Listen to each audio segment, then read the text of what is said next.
இன்னைக்கு நம்ம பார்க்க போறது எங்க ஊர் ஸ்டைல்ல கை கொஜ்ஜி. இது பேரு அவ சீக்கிரமா ரசம் மாதிரி வச்சிடலாம். ரசத்துக்கு நம்ம மிளகு சீரகம் மேல தட்டுவோம், அதெல்லாம் தேவையே இல்லை. இப்ப நான் செய்யறத பாருங்க, அப்படி சாப்பாட்டுக்கு செம்ம சூப்பரா இருக்கும், டேஸ்டா இருக்கும். அவ்வளோ குயிக்காக முடிச்சிடலாம் இந்த கை கொஜ்ஜி. பாருங்க, பச்சை மிளகா போட்டு செய்யணும். நான் என்கிட்ட பச்சை மிளகா இன்னைக்கு இல்லை, அதனால வரமிளகா போட்டுருக்கிறேன். நீங்க பச்சை மிளகாவும் கலந்து 2 வரமிளகா போட்டு செய்யுங்க. பாருங்க, கடாயில எண்ணெய் ஊற்றி இருக்கிறேன், கொஞ்சம் கடுகு போட்டுக்கலாம். ஒரு 5-6 சின்ன வெங்காயம், ஒரு 5-6 பல்லு பூண்டு போட்டு தட்டி வச்சிருக்கிறேன். தட்டி தான் போடணும், நல்லா டேஸ்டா இருக்கும். அது போட்டுடலாம். சின்ன வெங்காயம் எல்லாம் பெரிய வெங்காயம் கூட வெங்காயம் போட்டுக்கோங்க, 1/2 வெங்காயம். பாருங்க, கருவேப்பிலை தலை கொஞ்சம், கொத்தமல்லி தலை கொஞ்சம் போட்டிருக்கிறேன். வரமிளகாவை தாராளமாக போனால் நல்லா காரமாக இருந்தால் சூப்பராக இருக்கும். நான் 3 வரமிளகா போட்டிருக்கிறேன். நீங்கள் பச்சை மிளகா கூட 2 சேர்த்துக்கலாம். புளியும் அதிலே போட்டுடலாம்.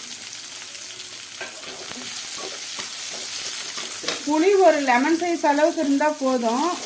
உங்களுக்கு அது ரசம் அதிகமாக வேணுனாக்கெல்லாம் நீங்கள் புளி இன்னும் கொஞ்சம் எக்ஸ்ட்ரா சேர்த்துக்கலாம். பாருங்கள், உப்பு இதிலேயே போட்டுக்கலாம். உப்பு எவ்வளோ தேவையோ அதில் போட்டுங்க, எல்லாம் வதங்கி. பாருங்க, இப்போ தண்ணி எவ்வளோ தேவையோ அவ்வளோ தண்ணி ஊற்றிக்கலாம். சூப்பராக இருக்கும். ஊற்றிட்டு அது ஆறுனதும் நம்ம கையை விட்டு நல்லா புளிஞ்சு, அது அவ்வளோதான் ரசம். அடுப்பு ஆஃப் பண்ணிடலாம், அவ்வளோதான். தண்ணி நீங்கள் எவ்வளோ தேவைனாலும் ஊற்றிக்கலாம், 2 சொம்பு தண்ணி கூட ஊற்றிக்கலாம். புளி ஆறின பின்னாடி கை விட்டு நல்லா புளிஞ்சிட்டு அப்போ சாப்பிட்டு பாருங்க. உப்பு கரெக்ட் பார்த்து போட்டுக்கோங்க.